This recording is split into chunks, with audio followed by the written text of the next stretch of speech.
You were saying you were thinking about getting a studio display. What's it? What's the cost of the studio display, at least in the configuration you want? I mean, it's in it like is it $1,500 or is it 16? It's $15.99.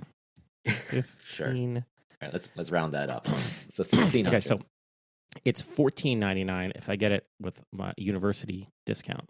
Oh, okay. So 1500. So we'll assume I can get that. That means 1500. And then if you want one before, like, the summer, you have to get like the tilt adjusted one. But I would probably go for like a this amount. Would you go for would you do something like what is it, installments? Do they have like installments for that, like 12-month installment? Yeah, I think you can do that. I think you can do it on most things with the Apple Card anyway. Right. So and you get 3%. Like, that's a thing. If you do it with the Apple Card, with an installment, like a 12-month installment. So if you divide 1500 by 12, so just give us a rough estimate. I know they do that on the buy button. So 125. What can you, for 12 months, remove out of what is an equivalent of $125 a month that you can remove out of your budget? Oh, yeah, that's one we're looking at. I mean, the thing is, I actually have most of this money budgeted already, if not all of it. So it's not like it's not like a lack of money. It's just a question of would I rather have the monitor or would I rather have the money? Like, that's always a question when you buy things. Well, you would technically still have the money. You just it'll just leave in a drizzle versus like in a lump sum, right? I guess another way to look at it is that if you were to say, okay, if I want to buy this, how do I increase my income or create an income stream that is equivalent to that amount in a year?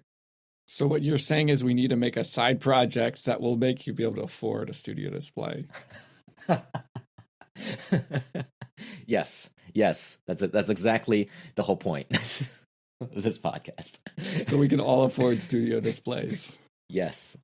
All right, forget what we were originally talking about when we were going to plan this whole thing out. This is the new theme. How do we make $1,500 respectively to get us a studio display? You once told me you made pizza money from your like Dividend Calc app or something, and it was like was that even $1,500?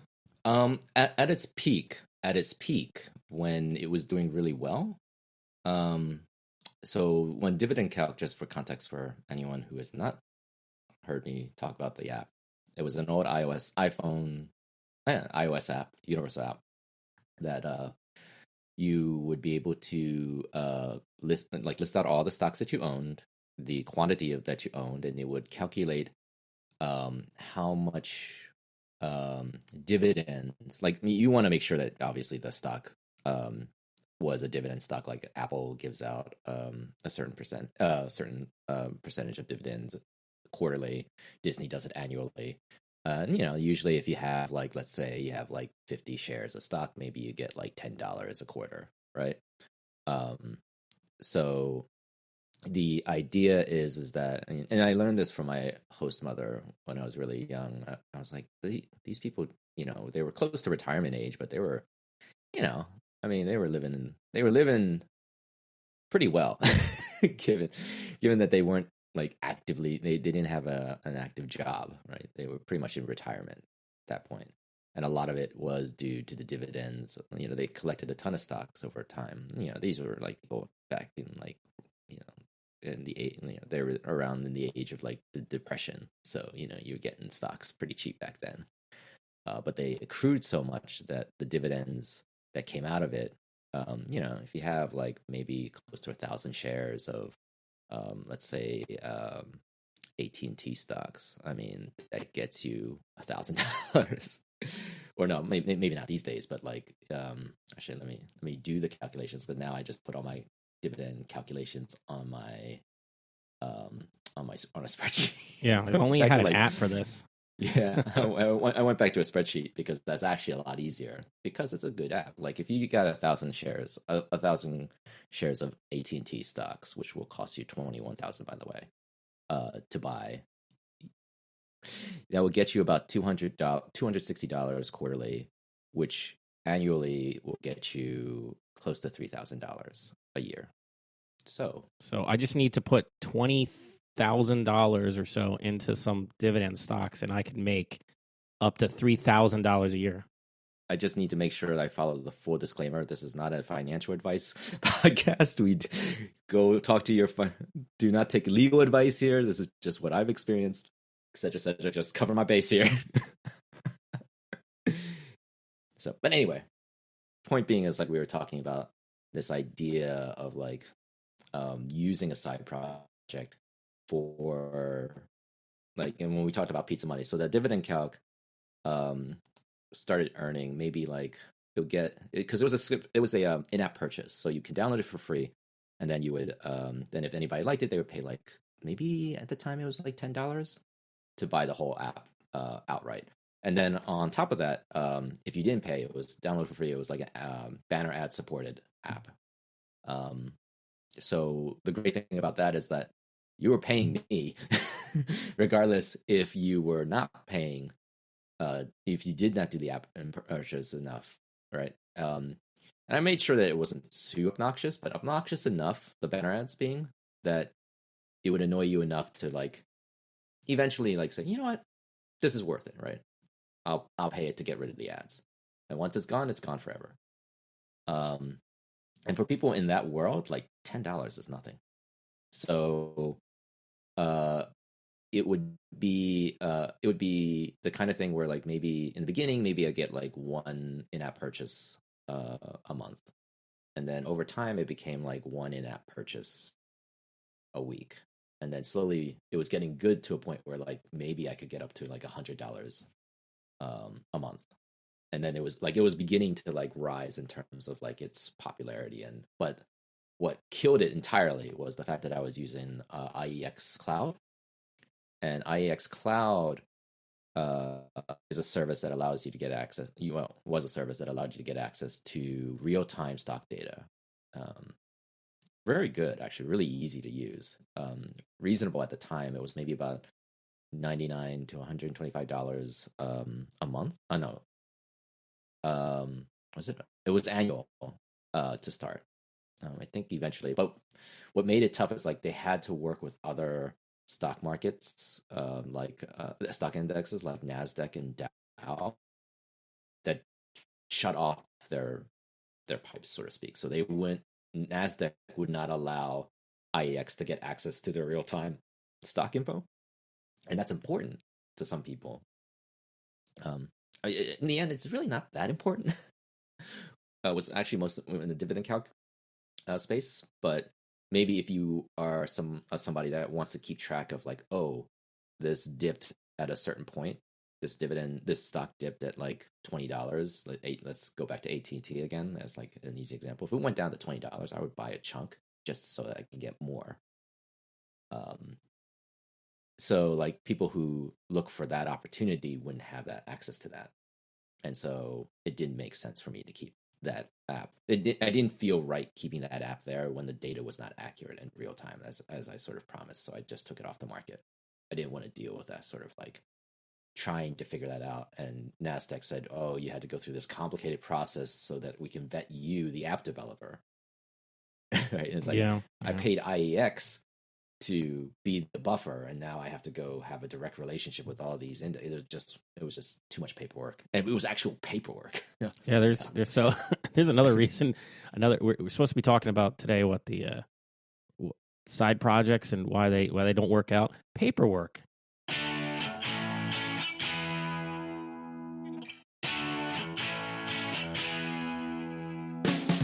Welcome to Philly Cocoa presents Side Project Spotlight, episode 14. This is a developer's journey to making cool stuff. We are your friendly NPCs in this open world. I'm Kotaro. I'm Steve. And I'm Aaron. And we are Philly Cocoa, a Philadelphia-based Cocoa Heads community focused on Apple development. That primarily, but not exclusively, means iOS, Mac, tvOS, and watchOS development. Philly Cocoa's true passion is to help you along your own developer journey. Whew! All right. I hope that was good. Good. I like it. Nailed it first time. So today we were thinking about talking about side project blockers, some of the challenges in finishing side projects, and hopefully ways we can get past those blockers, and ways and how we've done it in our own personal journey. So I guess how shall we get started? There are a lot of side projects that fall on the wayside for a variety of reasons. Dividend Calc is a really good example of a side project that could have evolved into something bigger, but because of the scenario that I just mentioned, it just died. It died a very quick death. So I kind of wanted to explore this idea with us in terms of there's been other projects that we've had, whether we collaborated with each other, we've done ourselves, that kind of died by the wayside, and I kind of want to explore that. So like for Aaron or Steve, if you have any interesting side projects that you have worked on. I know me and you, Aaron, had worked on tons of side projects. KanjiLove is actually a product. The watch app was actually a product of several failed attempts, side project attempts to make a kanji flashcard app. Yeah, finally got there with Steve's help and the podcast. Yeah, our accountability podcast. Right. Yeah, so I think for Aaron, do you remember what got us started on that project? Like the first iOS version? I'm pretty sure it was your desire to have this app, right? And I think we thought it would be easy. Yeah, I think you found some library for making cards or something. Like, oh, I can use this library that makes it easy to make a card with some nice animations, and we'll just plug in some data and it'll be easy. I think we got a pretty complete prototype, but I forget what was wrong with it. Why we never released that version.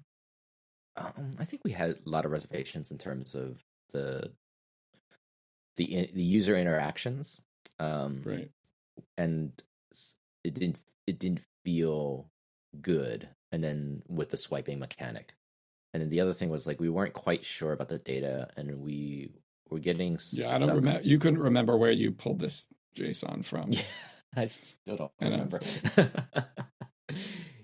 So, that would be one example of it failed, and we shelved it for a long time. And then I think when SwiftUI came out, that was a second attempt. Yeah, that version really didn't get very far. Right. But and then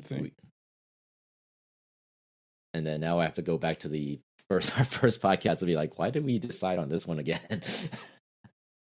I think it was going back to the whole of like, well, it's easy, and we kind of already have the domain knowledge, the experience of the prior failed attempts to know what to expect for this particular project. We talked about. We kind of went over all the things that we needed. Once we kind of stopped working on it, we kind of knew what all the challenges were that we need to solve, mainly in finding the right data set. I think what's kind of interesting, one of the things that I thought was the original challenge when we did the UI kit version was not just using the hero library, which was like this UI kit way of like doing a lot of these nice UI transitions, that, it's really fancy UI transitions that we wanted to do. I also felt like when we were working with CoreData, which I believe we were actually not working with CoreData at the time, right? We were just using the JSON library and accessing like a JSON, like feeding it a JSON. Yeah, I think we were like I think it was like loading from a JSON. It was like a much smaller subset of the full like 13,000 I think it was only like 3,000 kanjis. Right. And then I split it up into smaller subsets, and I think we were like just loading it in memory every time.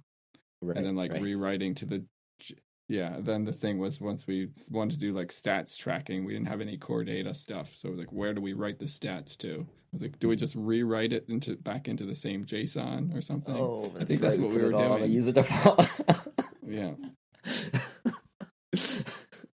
Okay, so no, not even user defaults. It was like writing it back to a file, to this JSON file. Oh, really? Oh. Yeah, but okay. that's from a thing that was from 5 years ago or something. I barely remember what we were doing. Holy cow! Wow, what were we doing? One of the funny parts, I think now that I remember this, when SwiftUI first came out, I wanted a small side project. This was during the period when Dividend and Calc died. It's immediate. It's very quick death. I needed another portfolio piece for myself. So when SwiftUI came out, I figured, oh, this would be a great time to learn SwiftUI. And usually when I do these sort of side projects, I tend to try to categorize or itemize like maybe 3 or 4 core things that I want to learn on that project. So in the case, when I created the Fave 10 app, which is basically your top 10 favorite thing of anything. So if you're always trying to keep track of like what your top 10 favorite movies are, your favorite ramen joint is, it was just a simple way to manage that. Just glorified to-do list in many ways. But I remember wanting to do the fancy UIs again, and I could accomplish that with SwiftUI much easier than I could with UIKit. And then maybe midway through that project of like trying to figure out where to store the data, I figured like this would be a good time to like refresh on CoreData. So, all right, so I had basically SwiftUI, CoreData, and then I realized like, oh, they have this new feature with CoreData CloudKit sync, which allows you to utilize CloudKit, which is its own backend, Apple provided backend service. It's like a dumbed down version of Firebase, basically, if I had to be honest. It was really good about using CoreData as the source of truth to map that data model to your CloudKit account. So it's really simple to create utilizing CoreData sync. Like, try not to have, it's better if you don't have anything too complex and your data is relatively flat to do this. But it was really easy to sort of integrate into CoreData and then say, okay, I want to like sync all across device. So if I have an iPad version of the app and an iPhone version of the app, as long as my iCloud account I'm logged into my iCloud account, I can sync it between my iPhone and my iPad. So basically, this was a really great opportunity to learn 3 core Apple technologies in one project. And I remember, because I had thought of this idea a long time ago. I mean, Steve, you can attest to this. Yeah. This Fave 10 app has been in my brain for at least, I don't know, maybe 10 years. Because it's so simple and stupid. And it's not a profitable idea. At least as is. I mean, the thing is like the way I always go about when I start these projects, at least there is a customer of one. All right. So same with Arpit. Maybe even same with Sean's Navigator library, right? It's just like, I need this to exist in my life. The current products out there don't quite fit my needs. Thus, I just build it. Kind of falls in the root of why I even start any side project. Is out of a personal need. Now that I think about it, that's kind of the root of a lot of side projects. At least for me, like personal side projects that I will participate in.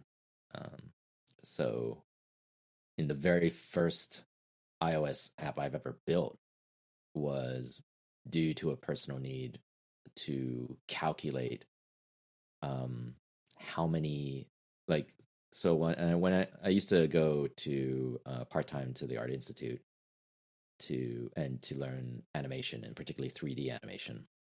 And the interesting part about that is like back in the day, you had to these machines. There's it's hard to get a machine that could render a very complex 3D scene in a reasonable amount of time. Like we're talking like you're trying to get like 1,000 frames of 3D rendered animation done before like your final is due.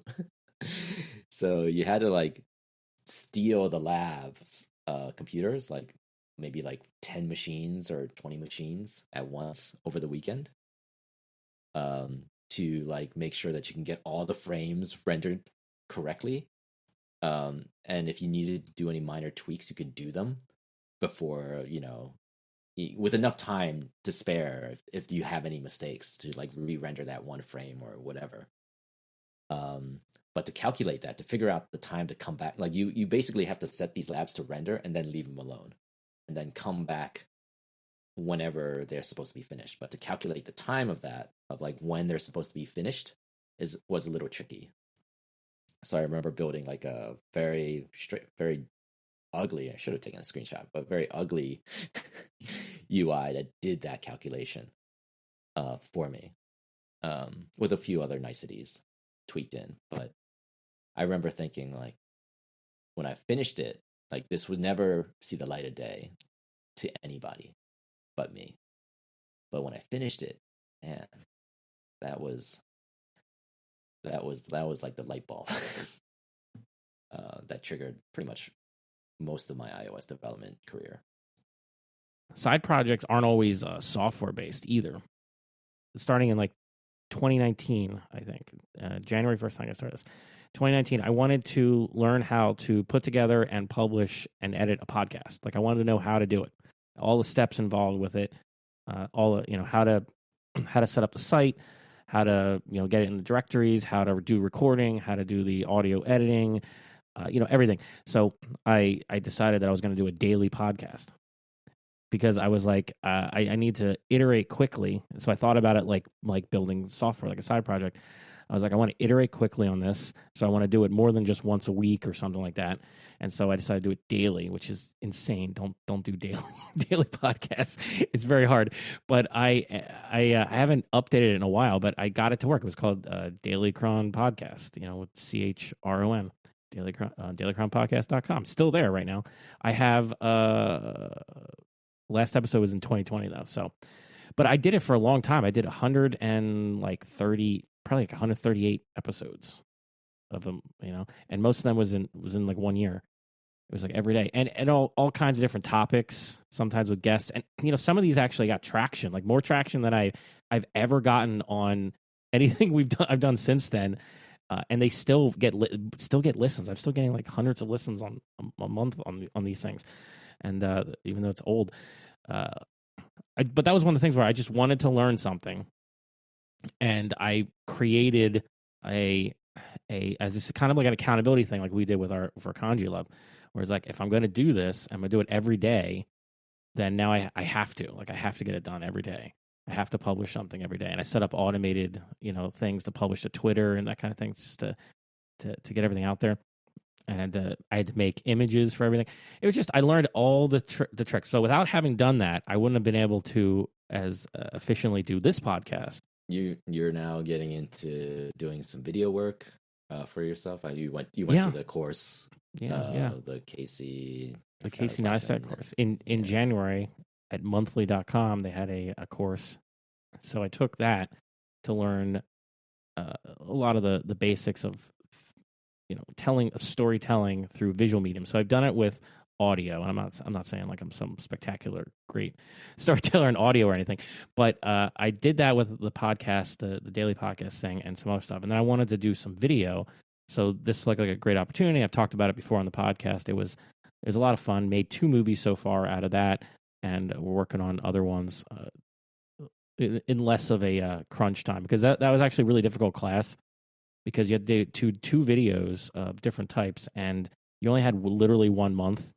So, especially the editing portion, it was like 3 days or like 2 days. Like, and you know nothing. Like, I didn't know anything about how to do, how to use Final Cut Pro, and I'm like, okay, I have to edit this video to make like a 5-minute video sounds like it won't be that long, but nope, it's like if it takes me 3 hours to edit a podcast that we recorded for an hour or something like that, it would take like 6-8 hours to do a video at least. Like it just is way more. But I did that, and because of that, I have some basic, storytelling and through video skills, and I can use Final Cut Pro competently, and I understand like how to film things to tell a story. Not, like super great or anything, but understand enough now that I can. I know where to. I know what questions to ask now about how to get better at it. I mean, I do find it funny, like the medium of this generation is video. So one of the funniest things I remember, I think Kenny was watching me, like we were trying to solve some some issue, some bug, and I was going through like a couple blog posts trying to see if I can find something that was relevant that we can, or Slack Overflow, some Stack Overflow questions. Maybe we could find the solution there. And it's like, oh, he just observes, oh, you don't go to YouTube and see if you can find the answer there. I thought that was kind of telling of like, oh, okay, maybe I'm like, this is not the default thing that this generation would go look for to find these type of solutions. I always found those type of things like it would take too long because they're all trying to like promote themselves, so you have to like go through the intro and the outro and like figure out somewhere in the meat there, if they don't have a chapter set up, like where the possible solution of the code can be. And then of course you can't copy and paste that, so you hope they have a GitHub repo that you can just download. If not, then you just have to look at that code and like try to read it. Just like like I actually did that. I found a YouTube video because I was trying to understand how to do something in PencilKit a while back, like just how to set something up. And I actually found a video, and I had to read the code like off the video because it wasn't easily accessible somewhere else. Like I think it might have been like a subscription or something to get access to the actual code. So I wasn't going to do that for the one video. So I was watching it, and I did that. I was like looking at the video, like trying to. Was it CavSoft? It might have been CavSoft. I that's a great channel. Yeah, I'm not sure. It might have been. There wasn't a lot of stuff. I couldn't find a lot of stuff on YouTube about the specific issue I was looking for. But yeah, video is definitely the medium of the youths today. That's an old reference. It's an old movie reference. It's kind of funny in the sense of like, it doesn't strike me as the most efficient way to solve the problem, but it seems like the sort of like the starting point. Well, the funny thing is, I found, like, going back to your point, it's like they're all building blocks, right? In a way. Yeah. So the way I look at it, even if they fail, like like when I do game jams, a lot of times I follow the same principle about like I want to learn some specific tech or some specific style or something. So I'm always trying to make sure that if I get into one of those things, I'm trying to learn something specific. But half the time, like I've done, I've finished about maybe over 20 some odd game jams, but I've failed like twice as many. Like I would get started and I would just like it would die for a variety of reasons. Most of it is just schedule conflict. Like I just don't have the time. Yeah. That happens a lot with me too. Just like scheduling or like interest. I mean, you lose interest because like you hit a blocker and you never get past the blocker. Yeah. I mean, the one that like screams out to me was the one that me and Aaron did when we had built that robot. Like it was basically a game that I don't know if you saw Big O or like I love Big O. I remember Big O. Yes, so that's an anime where the main character has he calls his robot from his watch, right? Big O. We was like, oh, wouldn't it be cool? It always starts out that way. Wouldn't it be cool if we can dictate our commands on the watch and have it control this robot on the Apple TV, and we make a game on the Apple TV? It'd be so awesome, like kids would love it, right? But in order to do that at that time, we had to, we'd have to save the command, have the watch app transcript the command into text, send the you're missing an extra step. Because okay. that was the watch series 0, so that you couldn't do anything. You could record the audio and send it to the phone, which would do the transcription. Right. I remember this app demo you guys did. I thought it was cool too. Everything had to sync too, so you had to sync. You had to have the watch sync to the phone, and the phone sync to the TV. But the phone, in order for the phone to sync to the TV, you need to understand mesh networking, I think. Right, and it was a 2-player game too, so you were trying to get like two. You had to have 2 watches, 2 phones, and an Apple TV. It sort of worked as a prototype. But might work better today if you tried to build it, because you have more processing power on devices. And I think you can go right from the watch. The watch can basically is as powerful as an iPhone from back when we were trying to do it. So that's pretty amazing. Directly go from the watch to the TV without the extra step. The caveat is like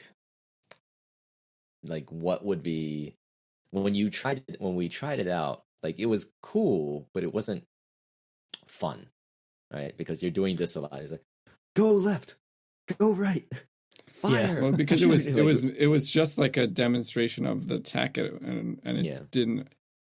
It needed to be like a full-fledged game with mechanics of attacks and all that stuff that you need to make a good game, and we didn't get into any of that stuff. No. That's kind of when we stopped and said, to actually build a game out of this, we need a whole bunch of time that we don't have. A lot of times we start on a side project of some sort, and it goes some direction. It goes to some point, like you're saying, and then we drop it. How do you decide to like push through whatever that blocker is? Do you have some kind of criteria that you look for? Is it just kind of like random? Like what? There's got to be something, right? Like what makes you finish it? Like I guess we finished KanjiLove because we made a podcast about it. But like other than KanjiLove, we called ourselves out. We called ourselves out, which actually is a valid way of getting yourself to finish things. We bullied ourselves to finishing it. I mean, it's I bullied myself into finishing a daily podcast for doing it for a year because I made it a big public spectacle in my world. So I don't know. What do you think? Like, what is there some kind of methodology? A lot of it is scope. Like the robot game for sure was like, we did it in the inverse order, right? We should have made the game first and then like incorporate all the fancy fun features. And we did the opposite way because we were so lured by the technology aspect of that idea. That was the reason it started. That was the whole reason it started. I was like messing around with the IBM Watson API, which is like, you shouldn't even use that because it was too expensive of a thing for things that you had to pay per API call to get it to work. And it was like way overkill of a technology for this thing that we ended up using for. But at that time it was like, ripping all this IBM Watson stuff out of it and like rebuilding the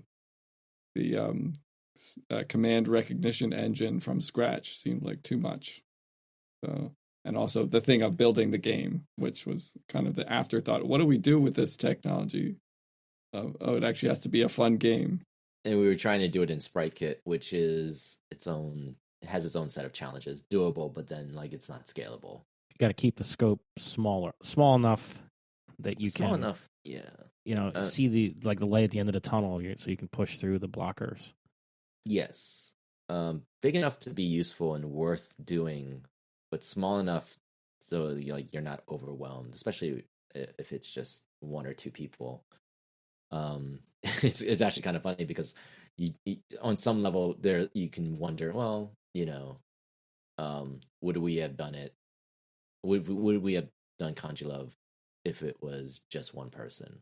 Right, or 2 people, maybe, but like that requires a lot of pushing through like some of the technical challenges that we had to push through. So our friend of the show, Mike Zornick, is a big proponent of building in public, right? Sure. Shout out to you, Mike. Yeah. So that is a great way of getting yourself to finish a side project. It worked for us with KanjiLove. It worked with my podcast. It worked. And as you said, I'm not sure that it would have worked with KanjiLove if not for that, or if you're just doing it by yourself. You know, like I think that doing it in public can be helpful. Having other people involved, you know, having 3 people actually seems like a good number of people as well for a group. It's big enough that you can split up the tasks. You're not overwhelmed. And also with 3 people, it's likely that at least one of them wants to finish it at any given time. You know, like where it's even with 2 people, I mean, you can get to a point where like you're both busy and you're like, well, or you just don't feel like doing it or something like that. But 3 people, I mean, you know, that guy's probably like, hey, man, I want to get this done. Or like Aaron, he had a real need. Aaron he really needed this thing done for his portfolio. So it was always on his mind. Kept us going. It's like get your ass to work. Well, actually, what is interesting is like, because I think what happened was like we sort of played to our each other's strengths. So a lot of times if there was some kind of design or UI specific thing, I would try to handle those type of tasks. Personality, animation tweaks, you know, minor like refinements, stuff that is, some people would call that drudge work, or some people wouldn't care. That's like the stuff that to me, I always look for easy wins, things that can help enhance the experience. And I think in Aaron's case, he handled a lot of sort of the meat and potato work, right? The kind of stuff that is just like and a lot of the blockers that we were suffering through. So I think CoreData, notifications, complications, the data source stuff. Yeah, I mean, we talked about it on a previous podcast about how that went down, and it was the divide and conquer strategy helps to get through some of the blocking things we talked about earlier, and it worked out really well. Plus the accountability stuff. So sure. So getting a side project across the finish line is always a challenge, though, regardless of whatever rails you try to put yourself on. It's still hard. Right. Yeah, it's. And I was gonna say, and then after you actually get like we'll say get the app in the store, like version 1 of your side project. How often do you move beyond that and iterate on that into another version, or do you just tend to? I mean, you've accomplished your goal, and so I mean that's it, and that's okay. I'm not saying that's wrong. I think that's perfectly valid. Sometimes you want to move forward, and sometimes you're done, and that's okay too. I can't speak to KanjiLove. I know with Dividend, Calc, and Fave 10, like Fave 10, I think needs to be completely rewritten because a lot has changed with SwiftUI from the 1.0. Like, if I was to look at it now, to do it in Swift 3, I would have to do a lot of tweaking, a lot of refactoring to make sure that it is as good as it can be. Because there's a lot of things that could be improved with that app. That's just not feasible. It just wasn't feasible back in the day. But I mean, why do you want to continue on Fab 10? Like, because you accomplished your goal. Presumably, you had this idea for a long time. You wanted to build this thing. You wanted to learn some stuff. So why revisit it now? Like, what are you gonna? Because you're gonna be able to continue using it to learn new things, or because you want to turn into a product? Yes, to learn new things. Yes, to learn new things. There was a lot of things that I had to put on the shelf. It goes back to when we talked about ARPIT about like saying, okay, I gotta like commit and finish up and push this out in public, and not worry about all the things I want to do, right? Because that'll just be forever. That'll take forever, and you're never, you never get the proper feedback that you need to improve the app. So the components of like sharing was not really in CloudKit CoreData sync was never really very possible until recently, at least within an easy implementation. So one of the things that I want to explore is like saying, okay, like I don't necessarily want to turn this into a social media, right? Like one of the obvious things to do with having like your own Fave 10 is to share it with friends, share it with colleagues, whatever, and provide that opportunity for them. But also, like, the other thing is, like, sharing it with the public, right? Turning it into, like, hey, this is my top 10 favorite restaurants by, and Gordon Ramsay will have his, and so on and so forth. But now you get into the situation where now you sort of have to play that police person role. The TTP scenarios are going to kick in of like, okay, like when is, obviously people are going to put their top 10 favorite places to kill somebody. Just really horrible things that people are going to want to put up there for the public to see. It's like, okay, I don't want to police that. I don't want to even deal with that. So I would probably never build an app like that. Never build the app to be that expansive. But I do want to build something where you can share with between friends stuff that I think has value. So there are opportunities there that I want to explore with that particular side project when I have the time. Yeah. So you have a project that you can keep coming back to. So you don't have to start from scratch with some brand new idea. If your goal is to explore some new technology, there's a lot of possible ways for the current project to expand. So that's a good way of looking at a side project too. Sometimes, like if it's a type of project that has a lot of ways it can go and expand in the future, whether or not you necessarily want to do that right away, it's there as like a platform for you to learn. And like I find sometimes it's just easier to like look at, integrate some feature into the existing app than to build something from scratch. Sometimes the opposite, you want to, build something from scratch. But but you have this thing there. You don't have to jump through all the hoops you did before to get it out in the store. No, it's much easier pushing an update than it is a brand new app. Just like a lot less stuff you gotta do. Well, I mean, yes, and then you look at your old code and you're like, oh. Yeah. So that's a downside. That's a downside. You want to iterate on this project. You're like, I want to rewrite it now. You want to know what's holding me back and like improving and adding those features? Looking at the old SwiftUI code, you're like, oh. So what you got to do is make Fave 11, and that'll just be a brand new SwiftUI based app. It'll just be a brand new SwiftUI different app. SKU, the sequel to Fav 10. Sequel. Nobody's downloading it anyway, so I should be fine. Well, that's all we have for today. You can learn more about Philly Cocoa at phillycocoa.org. There you will find links to our Slack, meetup schedule, and contact info. If you're feeling generous, please leave a rating and review on Apple Podcast. And one more thing. Good artists make, great artists steal, real artists ship. Till next time, good luck on your own developer journey. We will cheer you on always. Now I gotta do the intro. Sorry, Future Steve.